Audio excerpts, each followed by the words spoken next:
High high, এ উপরওয়ালা, এ আমি কোন পাঁচ বৌমাকে ধরে আনলাম? আমি যদি পড়াশোনা শেখা শিক্ষিত শহরের মেয়ের সঙ্গে আমার 5 ছেলের বিয়ে দিতাম তাহলে হয়তো খুব ভালো হতো। আমি ভেবেছিলাম গ্রামের মেয়ে বাড়িতে এলে খুব সংস্কারী হবে, ওরা আমার সংসারটাকে একদম গুছিয়ে রাখবে। কিন্তু তোমরা তো এখানে আমার এত সুন্দর বড় বাড়িটাকে একেবারে গ্রামের বাড়িতে পরিণত করেছো। তোমাদের গ্রামের বাড়ি তো ঠিক এরকমই, তাই না?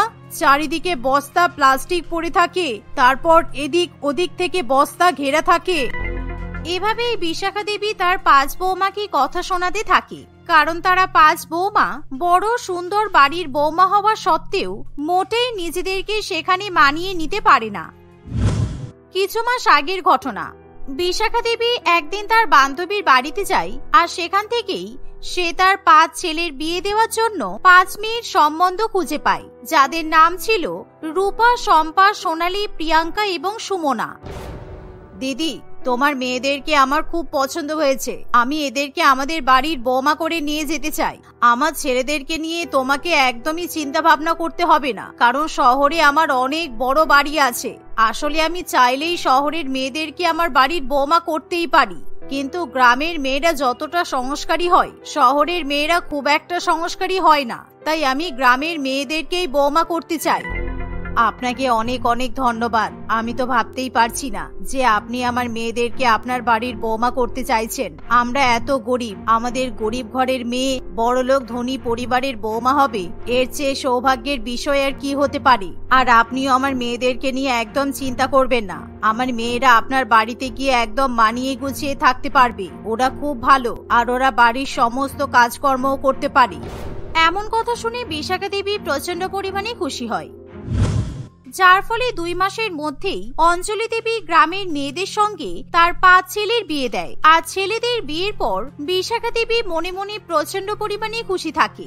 আর অন্যদিকে শ্বশুর বাড়িতে আসার পর রূপা, শম্পা, সোনালী, প্রিয়াঙ্কা, সুমনা তারা 5 জনই খুশিতে লাফালাফি করতে শুরু করে দেয়, কারণ তারা আগে কখনো এত বড় বাড়ি চোখেও দেখেনি। এই তোরা দেখতে পাচ্ছিস এখানে কত বড় চেয়ার টেবিল রাখা আছে, মনে হচ্ছে এখনই এখানে বসে পড়ি।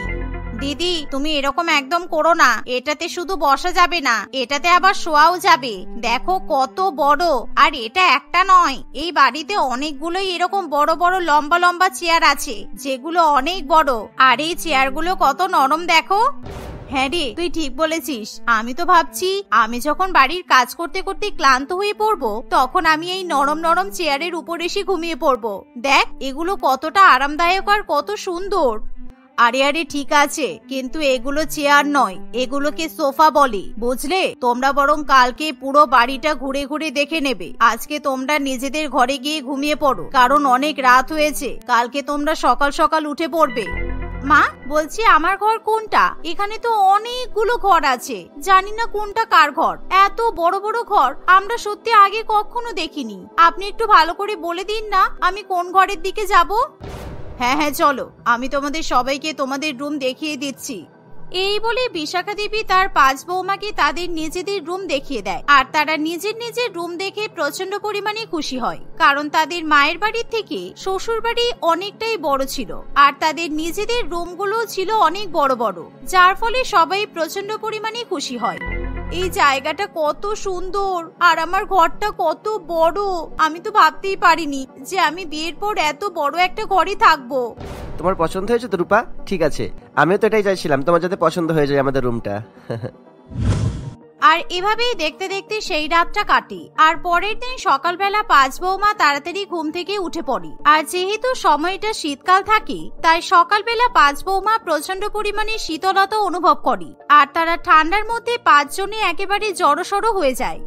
এই ভীষণ ঠান্ডা লাগছে, চল আমরা বাইরে থেকে কাঠ পাতা নিয়ে এসে বাড়ির মধ্যে আগুন জ্বালাবো, তাহলে বাড়ির ভেতরটা একেবারে গরম হয়ে থাকবে। আর আমরাও আগুনের পাশে বসে থাকবো, তাহলে আমাদের ঠান্ডা লাগবে না, আমরা খুব আরাম পাবো। চল চল তাড়াতাড়ি চল। এই বলে রূপা এবং তার বোনেরা বাইরে থেকে কাঠ পাতা জোগাড় করে নিয়ে এসে একটা বড় পাত্রের মধ্যে রেখে দেয়। আর সেখানে তারা আগুন জ্বালায়। আর রূপা এবং তার বোনেরা সেই আগুন পোহাতে থাকে। আমার হাত পা একটু গরম হয়েছে, এবার এই পাত্রটাকে আমি খাটের পাশে রেখে দিই, যাতে আমার গরম গরম ভাব লাগে, তাহলে আমার আর ঠান্ডা লাগবে না। ততক্ষণ পর্যন্ত আমি একটু রেস্ট করে নিই।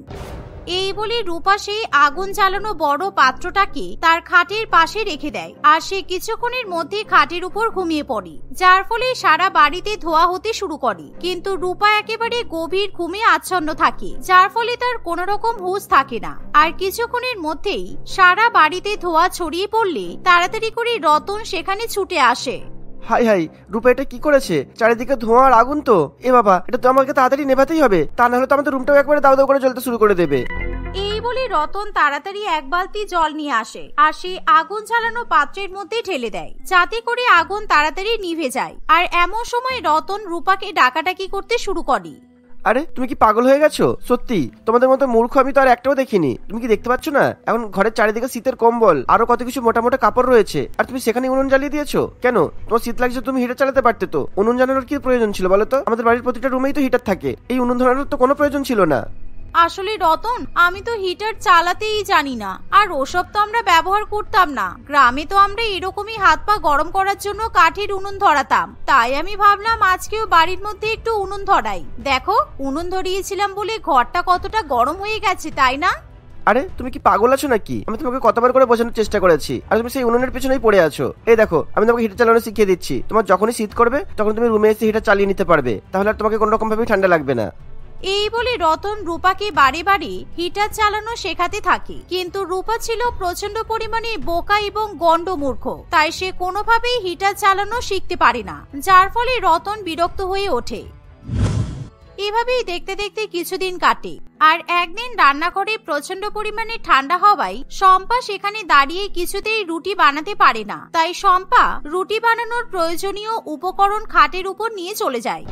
যাক, আমি আটা নিয়ে চলে এসেছি, এবার খুব ভালো করে আটা মেখে নেব, তারপরে আয়রনের সাহায্যে রুটিগুলো সেঁকে নেব, তাহলে আমাকে ঠান্ডার মধ্যে আর রান্নাঘরে দাঁড়িয়ে থাকতে হবে না।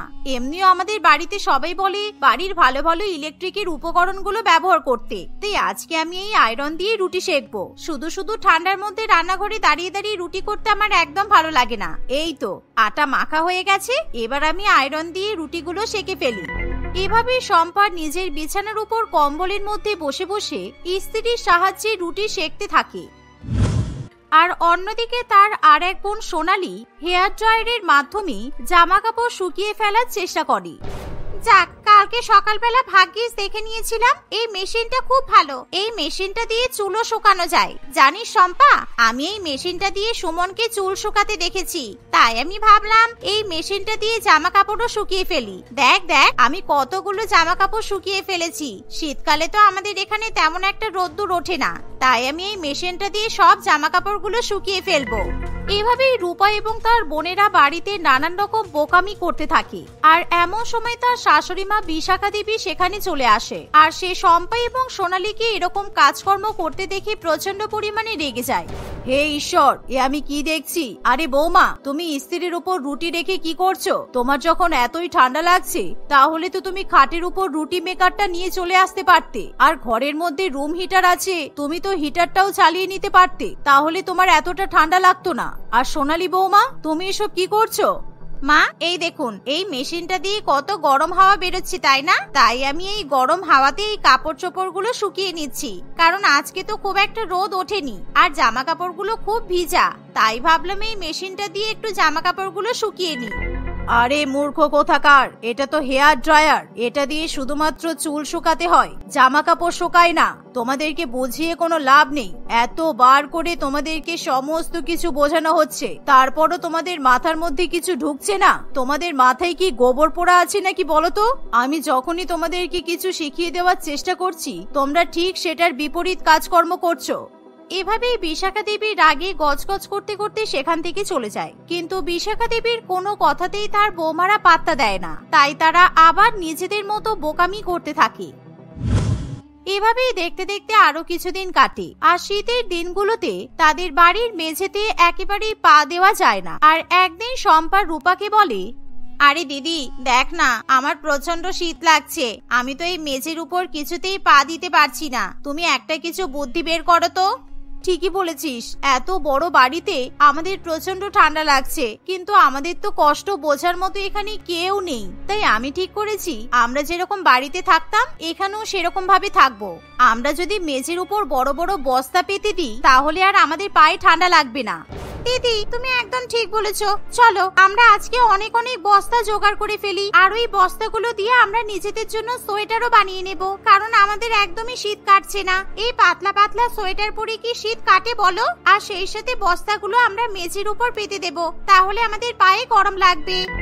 এই বলে 5 বোন বস্তার খোঁজ করতে শুরু করে, আর তারা বাইরে থেকে বেশ কিছু বস্তা জোগাড় করে নিয়ে আসে। আর সেই বস্তাগুলো তারা কেটে সেলাই করে নিজেদের জন্য সোয়েটার তৈরি করে, আর সেই সাথে মেঝের উপর অনেকগুলো বস্তা পেতে দেয়, যার ফলে তারা খুবই গরম অনুভব করে। এমনকি তারা মেঝের উপর হাঁটাচলা করলেও তাদের পায়ে কোনোভাবেই ঠান্ডা লাগে না। আর এসব করার ফলে 5 বোন মনে মনে প্রচন্ড পরিমাণে খুশি হতে থাকে, কিন্তু তাদের শাশুড়ি মা তাদের উপর প্রচন্ড পরিমাণে রেগে যায়। তোমাদেরকে আমি নতুন নতুন সোয়েটার, চাদর, মোজা, টুপি কত কিছু কিনে দিয়েছি, তা সত্ত্বেও তোমরা সেগুলো কিছু ব্যবহার করলে না। তাহলে তোমাদের ঠান্ডা লাগবে না তো কি হবে শুনি? কিন্তু মা, আপনি আমাদেরকে যে সোয়েটারগুলো দিয়েছিলেন ওগুলো তো অনেক পাতলা, আর ওগুলোতে আমাদের একদমই শীত কাটে না। তাই আমরা এই বস্তা সোয়েটার পরলাম। আমরা যখন বাড়িতে থাকতাম তখন আমরা বস্তা দিয়ে সোয়েটার বানিয়ে পরতাম, আমাদের আর আলাদা করে গায়ে কম্বল দেওয়ারও প্রয়োজন পড়তো না।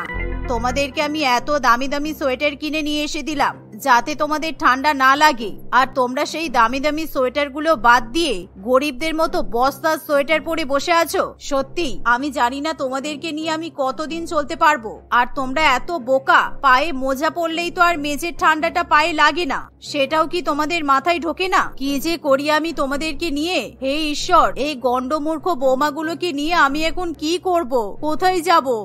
মা, আপনাকে কোথাও যেতে হবে না, আপনি এখানেই থাকুন। আসলে কি বলুন তো, আপনি যে মোজাগুলো কিনে দিয়েছেন সেই মোজাগুলো... চুপ করো, তোমরা একদম চুপ করো। তোমাদের একটাও কথা আমি আর শুনতে চাই না। তোমরা এখনই আমার বাড়ি থেকে চলে যাও। তোমরা যেরকম আগে গ্রামের বাড়িতে থাকতে সেরকমই তোমাদের গ্রামে ফিরে যাও, কারণ তোমরা আমাদের পরিবারের সঙ্গে কিছুতেই মানিয়ে নিতে পারবে না। মা, দয়া করে এভাবে বলবেন না। আমরা যদি গ্রামে ফিরে যাই তাহলে আমাদের বাবা মা, পাড়া প্রতিবেশী আমাদেরকে অনেক কথা শোনাবে। তাই দয়া করে আপনি আমাদেরকে সুযোগ দিন, আমরা নিজেদেরকে শুধরে নেব। এভাবেই রূপা এবং তার বোনেরা কান্নাকাটি করতে শুরু করে, যার ফলে বিশাখা দেবী তার বৌমাদেরকে কিছুদিনের সুযোগ দেয়। আর যার ফলে এখন রূপা এবং তার বোনেরা তাদের শাশুড়ি মাকে জিজ্ঞাসা করার পর সমস্ত রকম কাজকর্ম করে থাকে। আর এভাবেই সময়ের সঙ্গে সঙ্গে তারা নিজেদেরকে শ্বশুর বাড়িতে মানিয়ে নেয়।